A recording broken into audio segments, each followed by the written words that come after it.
Hello दोस्तों, मैं विक्रम सिंह राजपूत, आप सभी का हमारे यूट्यूब चैनल पर स्वागत है। आज हम फूड इंस्पेक्टर का पार्ट 2 को क्वेश्चंस को सॉल्व करेंगे, ठीक है। और जो मॉडल क्वेश्चंस जो मैं बता रहा हूँ उसी के अकॉर्डिंग आपको तैयारी करना है, उन्हीं क्वेश्चंस को बार बार आपको रिवीजन करना है, ठीक है, ताकि आप लोगों का एग्ज़ाम में अच्छा अच्छा परफॉर्मेंस हो सके और अच्छा मार्क्स आप ऑब्टेन कर सकें, ठीक है। चलिए तो स्टार्ट करते हैं। आज हम फूड इंस्पेक्टर पार्ट 2 का मॉडल क्वेश्चंस पर आधारित क्वेश्चंस, ठीक है। चलिए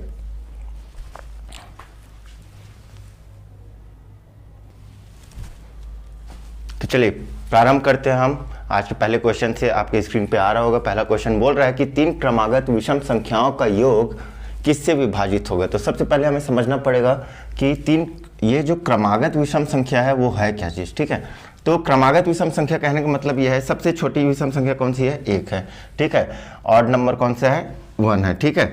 अब 1 के बाद कौन सा आएगा, जस्ट 3 आएगा, और उसके बाद कौन सा आएगा, 5 आएगा। तो इन संख्याओं को योग करेंगे हम। क्या करेंगे, इन संख्याओं को योग करेंगे। देखिए 5 3 8 और 1 9, सम करेंगे, योग पूछ रहे हैं, सम करेंगे, ठीक है। अब देखिए आपके पास 4 ऑप्शन है। 4 ऑप्शन में 3 है, 6 है, 9 है, 15 है, ठीक है, और 21 है। 3 9 15 और 21, ठीक है।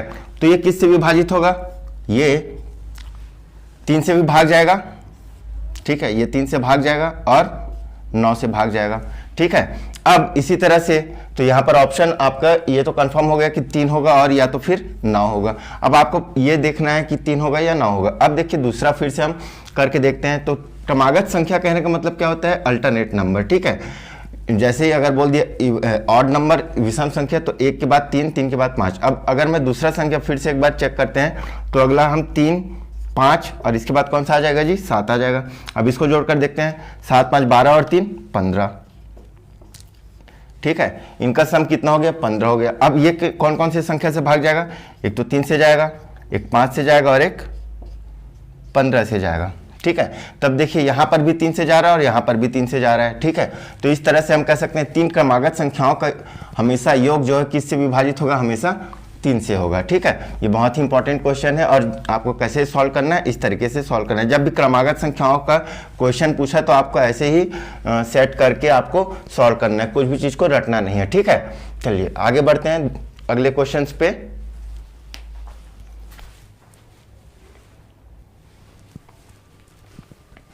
चलिए हमारा अगला क्वेश्चन आपकी स्क्रीन पे आ रहा होगा, ठीक है। तो चलिए देखते हैं क्या बोल रहा है। बोल रहा है कि अगर मूलधन P इक्वल टू कितना दे दिया है जी, मूलधन 2800 रुपये दे दिया है, समय दे दिया है 2 साल और दर दे दिया है 12%। अगर ये दे दिया है तो बोल रहा है चक्रवृद्धि ब्याज ज्ञात कीजिए, चक्रवृद्धि ब्याज ज्ञात कीजिए। तो चक्रवृद्धि ब्याज इक्वल टू क्या होता है जी, ठीक है। चक्रवृद्धि ब्याज इक्वल टू या फिर ब्याज इक्वल टू क्या होता है, चक्रवृद्धि ब्याज तो मिश्रधन अमाउंट, ठीक है, माइनस प्रिंसिपल अमाउंट, ठीक है। ये होता है चक्रवृद्धि ब्याज का फॉर्मूला, ठीक है। मिश्रधन माइनस मूलधन, मिश्रधन माइनस मूलधन, ठीक है। तो यहाँ पर सबसे पहले हमें क्या फाइंड आउट करना पड़ेगा, मिश्रधन ज्ञात करना पड़ेगा। तो मिश्रधन के लिए फॉर्मूला आप लोग याद रखेंगे बच्चों, ठीक है। ये चक्रवृद्धि ब्याज का चैप्टर का क्वेश्चन है। मिश्रधन के लिए आप इसको याद रखेंगे कि अमाउंट मिश्रधन इक्वल टू मूलधन, ठीक है, ब्रैकेट में 1 + R डिवाइडेड बाई 100 का होल स्क्वायर, ठीक है।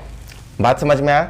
अब यहाँ पर से हम रखेंगे वैल्यू, ए का वैल्यू फाइंड आउट कर लेंगे। ए इक्वल टू क्या आ जाएगा, 2000 2800, ठीक है, +1। आर का वैल्यू कितना दे दिया, 12 डिवाइडेड बाई 100 का होल स्क्वायर, ठीक है। अब इसको सॉल्व करेंगे तो क्या आ जाएगा, 2800 गुणा ये 100 में बटा 1 हो गया, 100 और 12 112 बटे 100 का स्क्वायर, ठीक है।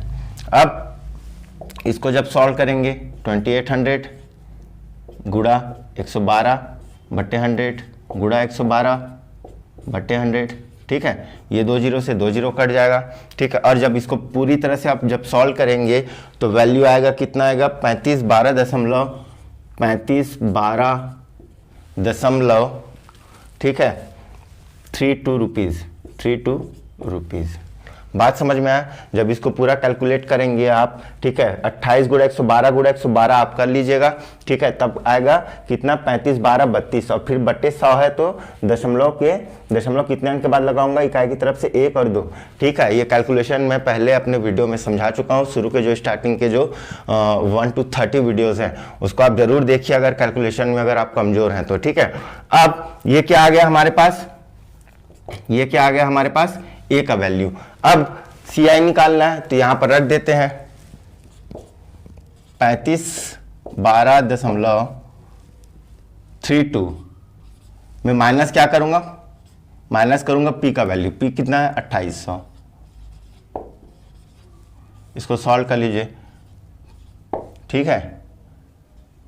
2 1 15 में 8 गया 7, 2 में 2 गया 0, 712.32 रुपये, 712.32 रुपये इसका क्या आ जाएगा, चक्रवृद्धि ब्याज आ जाएगा। बात समझ में आया। चलिए आगे बढ़ते हैं।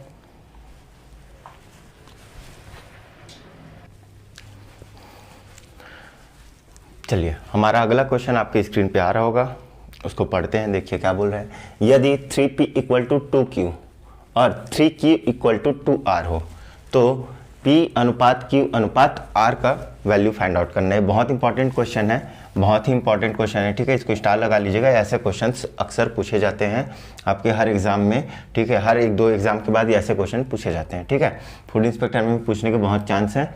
चलिए आगे बढ़ते हैं। तो कैसे करेंगे, सबसे पहले हमें p अनुपात q निकालना है, तो कैसे निकालेंगे, p बटा q कर लेंगे। अब p बटा q कैसे करेंगे, देखिए ये 3 गुना p है और ये 2 गुणा q है, तो q को हम क्या करेंगे, इधर पक्षांतर कर लेंगे, ठीक है। और ये 2/3 जैसे बता रहा हूं वैसे ही सॉल्व करिएगा, ठीक है। अब यहां पर भी देखिए, ठीक है, q/r = 3/2 हो गया। अब दूसरा हमें क्या देखना है, देखिए इधर भी q है और इधर भी q है, q कॉमन आ गया, ठीक है। अब यहाँ पर q का वैल्यू कितना दे रखा है, 3 दे रखा है, यहाँ पर भी q का वैल्यू कितना दे रखा है, 3 दे रखा है। अगर ये दोनों वैल्यू बराबर हैं तब तो आसान है, ठीक है, हमें कुछ नहीं करना है, फिर p का वैल्यू में यहाँ पर रख देना है। अगर अलग अलग होता है तब दूसरा हमें अप्लाई करना पड़ता है, ठीक है, हम दूसरा मेथड अप्लाई करते हैं, ठीक है। आगे बढ़ते एक और मेथड, हमें एक और प्रोसेस करना पड़ता है, एक स्टेप और आगे बढ़ना पड़ता है। लेकिन यहाँ पर क्या है, वैल्यू क्या हो गया, q का वैल्यू सेम हो गया, ठीक है। 1 सेकेंड, सॉरी, यहाँ पर देखिए, यहाँ पर मिस्टेक हो गया, ठीक है, ये होगा 2/3 हो जाएगा, ठीक है। अब देखिए यहाँ पर q का वैल्यू 3 हो गया, यहाँ पर q का वैल्यू 2 हो गया, ठीक है। तो अब कैसे करेंगे, अब इसको एक स्टेप और बढ़ेंगे, क्या करेंगे, इन संख्याओं को बराबर करना पड़ेगा q का वैल्यू को। तो देखिए कैसे करते हैं, यहाँ पर q का वैल्यू कितना दिया है जी, 3 दिया है, तो इस 3 का गुणा मैं इधर गुणा कर दूंगा, ठीक है, इस 3 का गुणा इधर कर दूंगा, एक स्टेप बढ़ रहे हैं, ठीक है। और ये 2 का गुणा इस साइड कर दूंगा, ठीक है। तो अब देखिए वैल्यू क्या आएगा, p बटा q = 2 दूनी 4 बटे 3 दूनी 6 और इधर q बटा r = आ जाएगा 6/9। अब देखिए 6 और 6, ठीक है, q और q का वैल्यू क्या हो गया, बराबर हो गया। अब यहाँ पर रख दीजिए वैल्यू 4, p की जगह हम 4 रखा, q की जगह में 6 रखूंगा और r की जगह में 9 रखूंगा। बात समझ में आया, ठीक है। अगर ये किसी संख्या से तीनों संख्या अगर कटती तो कटा देते, लेकिन यह तीनों का तीनों संख्या किसी एक संख्या से नहीं जाएगा, भाग नहीं जाएगा, ठीक है, कॉमन कोई संख्या नहीं निकल रहा, इसलिए हमारा आंसर क्या आएगा, 4:6:9, ठीक है। चलिए आगे बढ़ते हैं।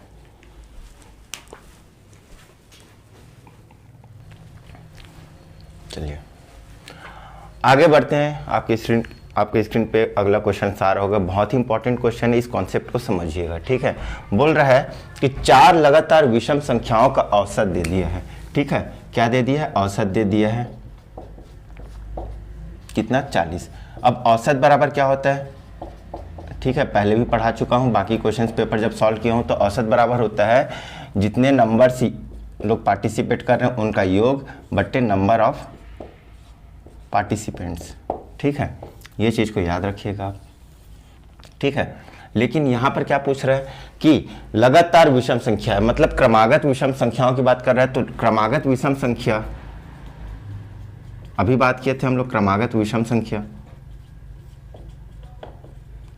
कौन कौन सा होगा। मान लेता हूँ अगर पहला संख्या अगर x ले लेता हूँ तो दूसरा संख्या क्या होगा, अगर 1 है तो 1 के बाद 3 आता, तो कितना जोड़ूंगा x में, सबसे छोटी संख्या अगर x लूंगा तो x प्लस 2, ठीक है। और इसी तरह से फिर x प्लस 2 में फिर 2 जोड़ूंगा तो 4 और x प्लस 6। ये 4 विषम संख्याएं लगातार होंगी और इनका औसत पूछ रहा है कितना है, बता रहा है कितना 40। तो औसत बराबर 40 दिया है तो इसका योग क्या हो जाएगा, योग क्या हो जाएगा, जितने नंबर लोग, औसत 40 दिया है तो योग बराबर ये नंबर ऑफ पार्टिसिपेंट्स को औसत के साथ गुणा कर दूंगा, ठीक है। तो योग निकल जाएगा, योग कितना 40 गुणा नंबर ऑफ पार्टिसिपेंट्स कितने 4 बोल रहा है तो 4 के साथ गुणा करूंगा जी तो 160 आ जाएगा। ये तो बेसिक चीजें हैं, ठीक है, लेकिन हमें इन तरीकों से सॉल्व नहीं करना है। देखिए इस क्वेश्चंस को एक तरह से रट लीजिएगा कॉन्सेप्ट को, और रटने इसके पीछे का कॉन्सेप्ट अगर आपको अच्छे से समझना है तो मैं अपने वीडियो में पिछले क्लासों में समझाया हूं, जहां पर मैं प्राकृतिक संख्याओं का योग पढ़ाया हूं, ठीक है, वहां पर को आप जरूर देखिए ताकि आपको अच्छे से और समझ में आ जाए, ठीक है। तो जब भी ऐसा क्वेश्चन दिया कि n क्रमागत विषम संख्याओं का, n क्रमागत विषम या सम संख्याओं का योग, ठीक है, ठीक है, क्या दे रखा हो, जो भी दे रखा हो, ठीक है, p दे रखा हो, तो संख्याएं कौन सी होंगी, कौन सी होगी, ठीक है। संख्याओं का योग या औसत दे रखा हो, औसत, ठीक है, p दे रखा हो, ठीक है, तो संख्याएं कौन सी होंगी। अगर विषम की बात किया, अब देखिए समझते हैं ना, ठीक है, यहां पर आपको समझना है, जितना भी बताया हूं उसको आप नोट कर लीजिएगा कॉन्सेप्ट के लिए, ठीक है। अगर इस चीज को आप स्टार लगा लीजिएगा, तुरंत आंसर आएगा आपका। बोल रहा है क्या, 4 क्रमागत विषम संख्याओं का योग, क्वेश्चन जैसे बोल रहा है वैसे चलते हैं। 4 क्रमागत विषम संख्याओं का औसत दे रखा है, ठीक है, एवरेज कितना दे रखा है, अगर मैं इसको p मान लेता हूं तो वैल्यू कितना दे रखा है 40, तो यहां पर 40 को ऐसे सामने ले आइए, ठीक है, औसत दे रखा है कितना 40। अब 40 के बाद कौन सा विषम संख्या आता है ये मुझे बताइए, 40 के जस्ट बाद कौन सा विषम संख्या आता है, तो 41 आता है, ठीक है। और 41 के बाद कौन सी विषम संख्या आएगी 43, कितना संख्या की बात किया है, और ये 4, ठीक है, कितने संख्या की बात किया 4, तो देखिए 41 हो गया, 43 हो गया, और इधर 40 से पहले कौन सा विषम संख्या आएगा 39, और 39 से जस्ट पहले कौन सा विषम संख्या आएगा 37। तो इस तरह से देखिए 4 जो क्रमागत विषम संख्याएं थी, पहला ये हो गया, दूसरा ये हो गया, तीसरा ये हो गया और चौथा। तो इसमें सबसे बड़ी संख्या कौन सी है 43 है, सबसे छोटी संख्या ये हो जाएगा सेकेंड, और ये थर्ड, ठीक है, बात समझ में आया। अगर ये कब बोले n इक्वल टू क्या हो, सम हो, n इक्वल टू क्या हो, सम हो, ठीक है, मतलब 2 4 6 8 10 12 ऐसे बोले, ठीक है, मतलब 12 क्रमागत विषम संख्याएं बोले, 4 क्रमागत विषम संख्याएं बोले, 6 क्रमागत विषम सम संख्या बोले, 8 क्रमागत, ठीक है। यहाँ पर n इक्वल टू 1 3 5 में ये चीज को अप्लाई नहीं करना, उसके लिए दूसरा मेथड है, पहले इसको सीख लेते हैं, आगे जब वो क्वेश्चन आएगा तो उसको सीख लेंगे, ठीक है। चलिए बात समझ में आया, तो इसके 2-4 क्वेश्चन समझिएगा, ठीक है। अगर मैं यहाँ पर एक क्वेश्चन आपको दे रहा हूँ होमवर्क, उसका आप कमेंट बॉक्स पे आप जरूर आंसर दीजिएगा। अगर मैं बात करूँ यहाँ पर 6 क्रमागत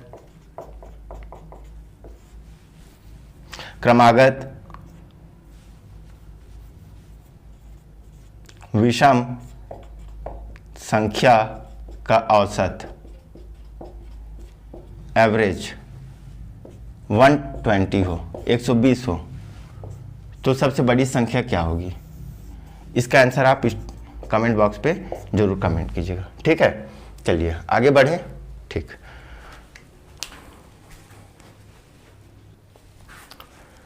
चलिए हमारा अगला क्वेश्चन बोल रहा है, आपकी स्क्रीन पे आ रहा होगा, चलिए पढ़ते हैं। एक व्यक्ति अपनी यात्रा का आधा भाग अपनी यात्रा का आधा भाग, मतलब अगर ये टोटल जितना भी डिस्टेंस रहा होगा, ठीक है, टोटल ये डिस्टेंस मान लेता हूँ मैं x डिस्टेंस, ठीक है, कितना x दूरी मान लेता हूँ, ठीक है, तो उसका आधा भाग मतलब ये x/2, ठीक है, x/2 और ये भी x/2 हो गया, ठीक है। इसका आधा भाग को कितना स्पीड से चलता है, तो 60 किलोमीटर प्रति घंटे की स्पीड से, ठीक है। अब बोल रहा है कि शेष का आधा भाग इतना का, अब इसका आधा कितना हो जाएगा जी, इसका आधा कितना हो जाएगा, यहां से यहां तक का दूरी, तो x/2 का आधा कितना हो जाएगा, x/2 × 2 = x/4, यही होगा, ठीक है। x/2 का आधा कितना हो जाएगा, मान लेता हूं अगर ये 10, अगर ये 12 था, 12 का आधा 6 हो गया ये सपोज, तो ये भी 6 होगा। अब 6 का आधा कितना होगा जी, 6 का आधा 3 होगा, ठीक है। इसी तरह से वेरिएबल में हम कैसे करते हैं, इस तरीके से सॉल्व करते हैं, ठीक है। अब इसका आधा भाग को, इसको x/2 को कितना स्पीड से चलेगा ये, ठीक है, 30 किलोमीटर पर आवर से, और यहां से यहां तक को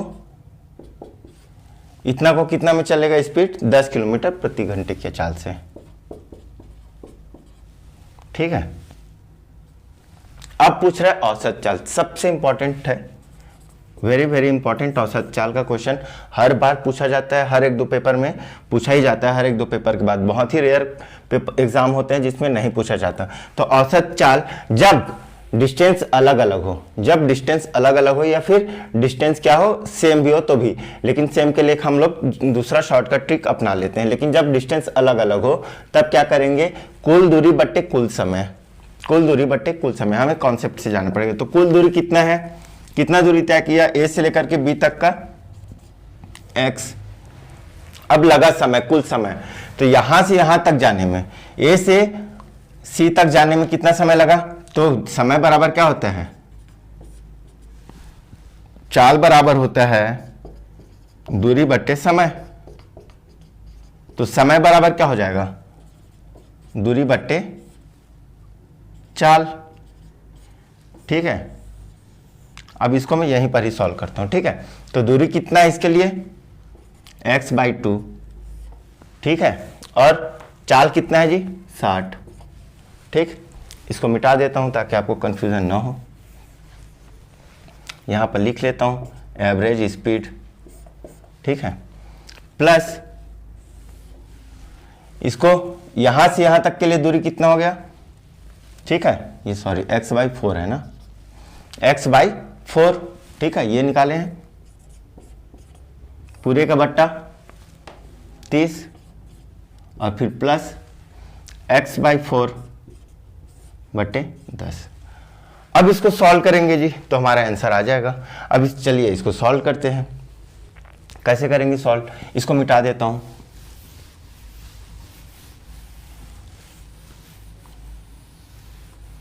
चलिए अब इसको कैसे सॉल्व करेंगे, देखिए ये 2 और 60 गुणा हो जाएगा, ठीक है, x बट्टे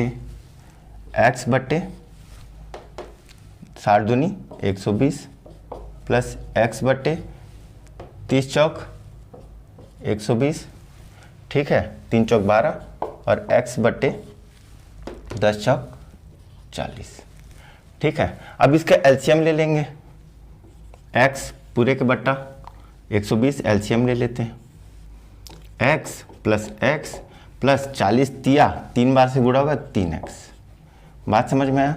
एवरेज स्पीड निकाल रहे हैं हम लोग, ठीक है, x बट्टे कितना आ जाएगा, 3 1 4 और 1 5x, ठीक है, और ये 120 क्या हो जाएगा, ऊपर गुणा हो जाएगा, गुणा 120, 5 एकम, ठीक है, कितना आ जाएगा, 24 पंचे, x का x से कट गया, कितना आ गया 24, ये क्या आ गया हमारे पास, एवरेज स्पीड आ गया। बात समझ में, 24 किलोमीटर पर आवर, ठीक है, बहुत आसान है, कैलकुलेशन को आप समझिएगा, ठीक है। और जो भी डाउट रहेगा आप कमेंट बॉक्स पर जरूर कमेंट कीजिएगा, ताकि मैं नेक्स्ट वीडियो में उसको मैं समझा सकूं। कैलकुलेशन आपको बार बार करना है, और हाँ, एग्जाम में अगर आपके माइंड में ये आ रहा होगा कि इतना बड़ा कैलकुलेशन कैसे करेंगे, क्या करेंगे, तो आप जब बार बार इस क्वेश्चन को समझेंगे ना, तो आपको ये एक्स वगैरह लिखने की जरूरत नहीं पड़ेगी। ठीक है, आप एक बार, दो बार, तीन बार, चार बार इस क्वेश्चन को बनाइए, तो आपको समझ में आ जाएगा कि हाँ, हमें क्या हटाना है, क्या नहीं हटाना है। मैं यहाँ पर इसलिए ये सब समझा रहा हूँ ताकि आपको तुरंत समझ में आए चीज़ों को। ठीक है, वरना मैं शॉर्टकट अगर अपनाऊंगा तो क्या कहते हैं, आप लोगों को समझ में बिल्कुल भी नहीं आएगा। ठीक है, इतना लंबा चौड़ा नहीं लिखना होता है एग्जाम में, ये नहीं लिखना पड़ेगा आपको, एक्स ये सब लिखना नहीं पड़ेगा। आप जब सॉल्व करेंगे ऑटोमेटिक 3 बार 4 बार, जब एक ही क्वेश्चन को जब लगता है कि लंबा है तो उसको आप 3 बार 4 बार अटेम्प्ट कीजिए, तो आपको समझ में आ जाएगा कि कैसे सॉल्व किया जाता है। ठीक है, चलिए आगे बढ़ते हैं।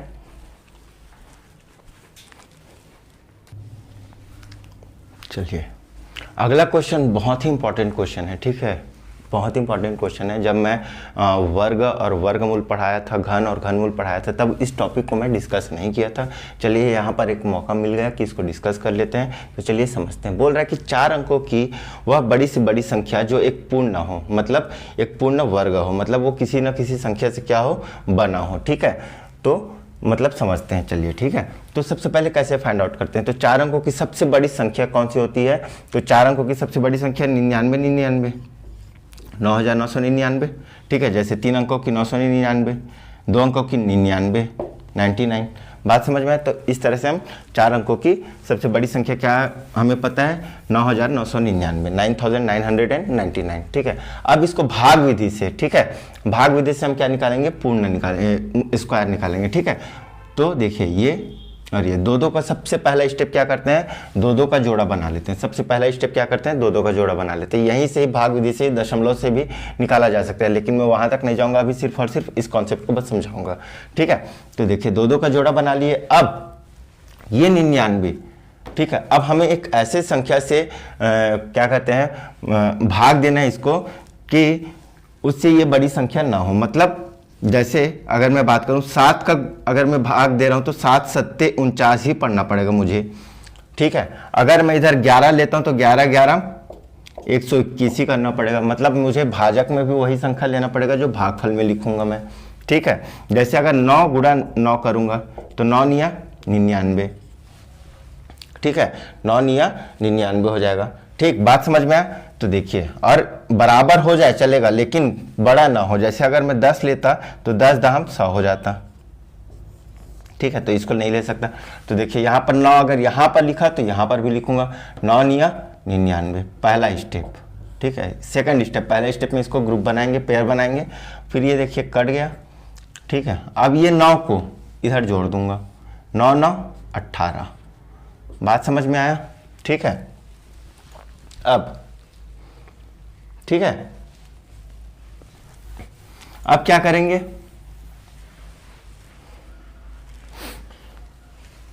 देखिए सॉरी यहां पर गलती हो गया मेरे से। 9 गुणा 9 कितना होता है जी, 81 होता है। 9 निया 81। ठीक है, 9 में 1 गया 8। ठीक है, 9 में 8 गया 1। ठीक, और ये पेयर नीचे उतरेगा, 99। बात समझ में आया। अब फिर से चेक करेंगे। अब क्या करेंगे, देखिए ऑलरेडी हमारे पास 18 है, इधर आ गया। अब यहां पर अगर मैं कोई सा भी भागफल लूंगा, ठीक है, यहां पर कोई सा भी अगर मैं भागफल लेता हूं, जैसे 9, ठीक है, जैसे 9 लेता हूं तो ये क्या पढ़ूंगा मैं, 189। तो इधर अगर 9 लिया हूं तो इधर भी क्या लूंगा, 9। मतलब यहां अगर 9 लिखूंगा तो यहां पर भी क्या लिखूंगा, 9 लिखूंगा। तो अब इसको हम गुणा करेंगे, और क्या कितना तक लेना है, इससे बड़ा ना हो, 1899 से बड़ा ना हो, बराबर हो जाए। इसको 2 बार 3 बार वीडियो को समझिएगा, और उसके बाद 1-2 क्वेश्चंस आप जरूर ट्राई कीजिएगा अपने बुक वगैरह, जो भी बुक से पढ़ते हैं, अदरवाइज ये क्वेश्चंस आप भूल जाएंगे। ठीक है, तो देखिए 9 निया 81 का 1 हासिल आई 8।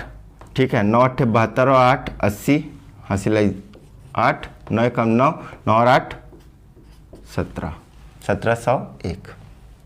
ठीक है, अब बात समझ में आया।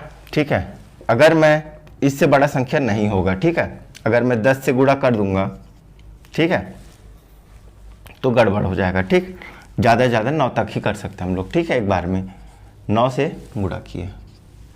ठीक है, कितना आ गया 1701।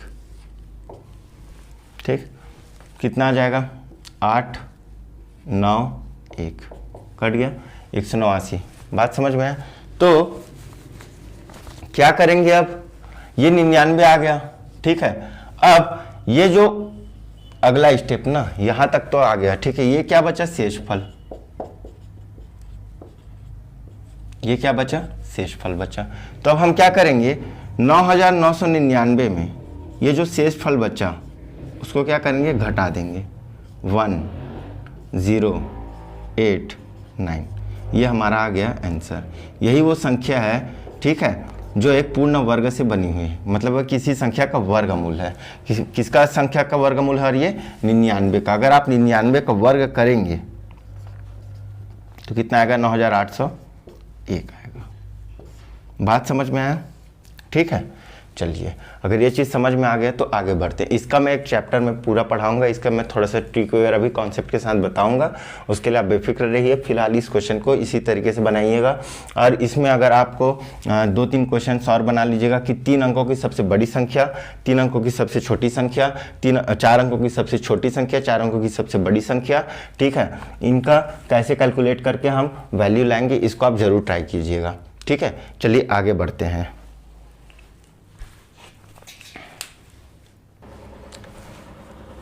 चलिए हमारा अगला क्वेश्चन बहुत ही आसान क्वेश्चन है, वर्ग पर आधारित क्वेश्चन है। ठीक है, तो बोल रहा है कि यदि वर्गों के क्षेत्रफलों का अनुपात 9:1 दे दिया है तो इनके परिमापों का अनुपात क्या होगा। तो देखिए वर्गों का अनुपात बोल रहा है, तो वर्ग के क्षेत्रफलों का अनुपात, तो वर्ग का क्षेत्रफल क्या होता है जी? वर्ग का क्षेत्रफल होता है, ठीक है, भुजा का वर्ग।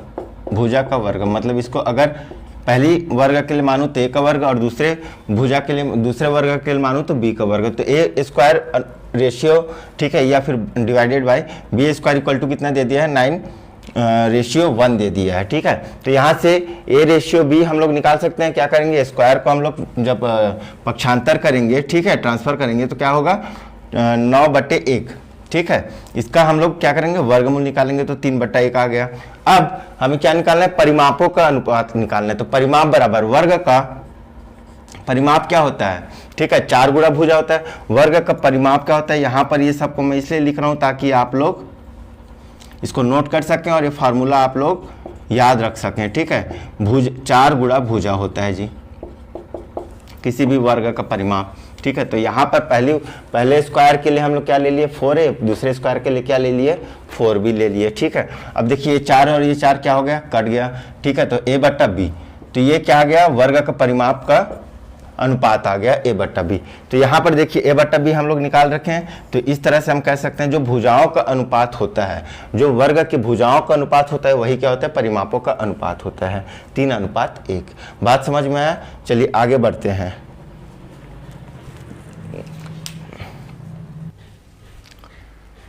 चलिए अगला क्वेश्चन आपके स्क्रीन पे आ रहा होगा, बहुत ही इंपॉर्टेंट क्वेश्चन है, स्क्वायर से रिलेटेड क्वेश्चन है।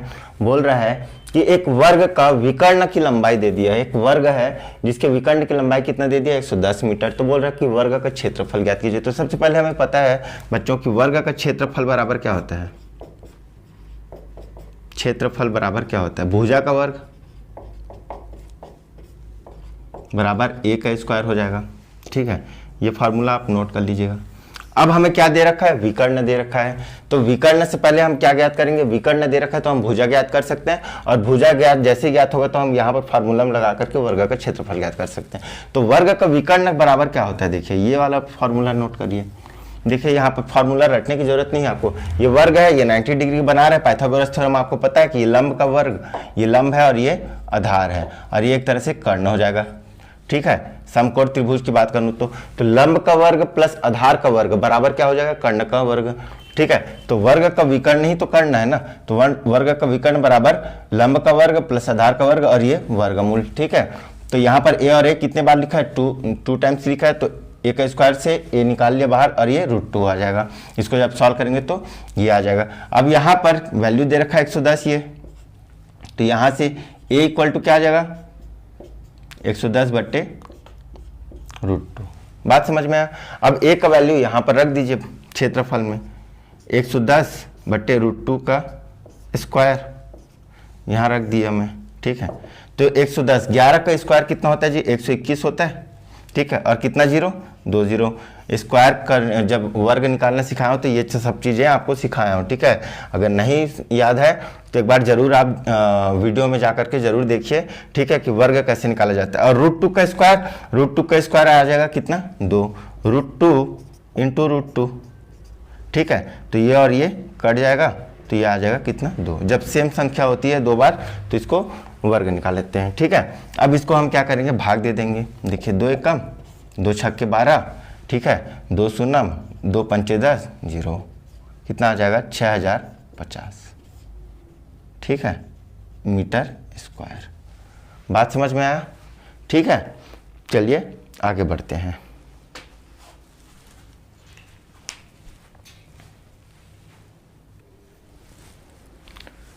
चलिए अगला क्वेश्चन बहुत ही इंपॉर्टेंट क्वेश्चन है, स्टार लगा लीजिएगा, ठीक है। और इसको बार बार आप कीजिएगा क्वेश्चन को, ठीक है।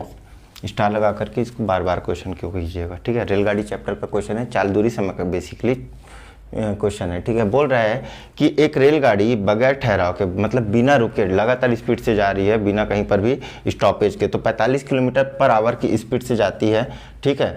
और अगर वो ठहराव के साथ, अगर वो रुक रुक कर जाती है तो क्या कितना स्पीड से? 36 किलोमीटर पर आवर से, मतलब वो बिना रुके जाएगी, मतलब उसका स्पीड क्या होगा? फास्ट होगा, बिना रुके जाएगा तो, ठीक है। तो 45 किलोमीटर पर आवर, और अगर वो रुक रुक कर जा रहा है मतलब वो स्लो हो जाएगा, तो 36 किलोमीटर पर आवर, ठीक है। तो बोल रहा है कि यदि वह रेलगाड़ी 7 घंटे की यात्रा करती है, अगर वो रेलगाड़ी 7 घंटे, टाइम इक्वल टू दे दिया कितना? 7 घंटे, तो वो बोल रहा है कि यात्रा करते समय 7 घंटे की यात्रा के दौरान वो कितने बार स्टॉपेज में रुका, कितने बार कितने समय स्टॉपेज में रुका, या कितने समय तक स्टॉपेज में रुका, ठीक है। तो देखिए चलिए स्टार्ट करते हैं। तो ये फार्मूला को आप याद रखिएगा, ठीक है। एक अच्छे से नोट्स बना करके इस फार्मूला को याद रखिएगा इस क्वेश्चन के साथ, ठीक है। पर आवर मतलब प्रत्येक 1 घंटे में कितने मिनट के लिए रुका, ये हमें पहले चेक करना है, ठीक है।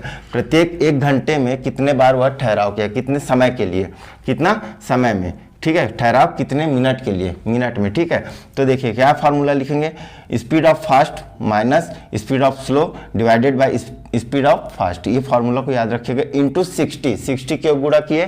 क्योंकि हमें पर आवर निकालना है, पर आवर में कितने मिनट वह रुका, प्रत्येक आवर में वह कितने मिनट रुका, ठीक है। तो देखिए यहाँ पर 45 माइनस 36 बट्टे 45 गुणा 60 मिनट पर आवर, ठीक है।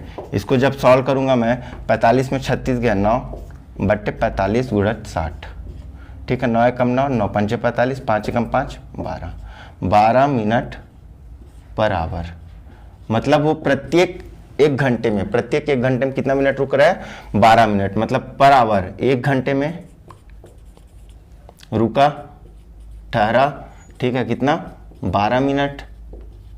तो कितने घंटे तक का जा रहा है जी? 7 घंटे तक, ठीक है। तो 7 घंटे तक गया, ठीक है। 7वां घंटा में वो पहुंच गया, 1 2 3 4 5, देखिएगा ना, 6 और ये 7 घंटे तक किए। तो देखिए पहले घंटे में ये 12 रुका, दूसरे घंटे में 12 रुकेगा, तीसरे घंटे में 12, चौथे घंटे में 12, पांचवें घंटे में 12, ठीक है।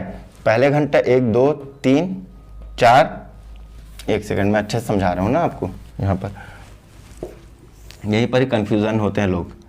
1 से 2, 2 से 3, 3 से 4, 4 से 5, 5 से 6, 6 से 7 घंटे तक गया। यहाँ पर 12 रुका 1 बार, यहाँ पर 12 मिनट रुका 2 बार, यहाँ पर 12 मिनट 3 बार, यहाँ पर 12 मिनट रुका 4 बार, यहाँ पर 12 मिनट रुका 5 बार, और यहाँ पर 12 मिनट रुका 6 बार। तो कितने घंटे देखे? 6 बार रुका है 12 घंटे। 7वां घंटे में तो पहुंच गया 7 घंटे तक में। तो यहाँ पर क्या बोल रहा है? 7 घंटे तक जर्नी किया, 7 आवर में रुका, ठीक है। कितने बार रुकेगा? 6 बार रुकेगा, ठीक है। देखिए आपके सामने खुद 1 2 3 4 5 6 बार है ना। तो क्या करेंगे? 1 घंटे में जो जितने बार रुका, और यहाँ पर 7 माइनस 1 कर देंगे, तो 12 गुणा 6 कितना आ जाएगा? 72 मिनट। अब 72 मिनट को आवर में चेंज कर लीजिए, 1 आवर 12 मिनट, यहाँ पर ध्यान रखिएगा 7 लिखा है तो 7 से 1 माइनस करके 6 से गुणा करेंगे हम लोग, ठीक है इसको, ठीक है। अगर 8 लिखा रहता है तो 8 से माइनस 1 7, क्यों करेंगे ये कॉन्सेप्ट आप समझ लीजिए, दिमाग पे बैठा लीजिए, ठीक है। बात समझ में आया? चलिए आगे बढ़ते हैं।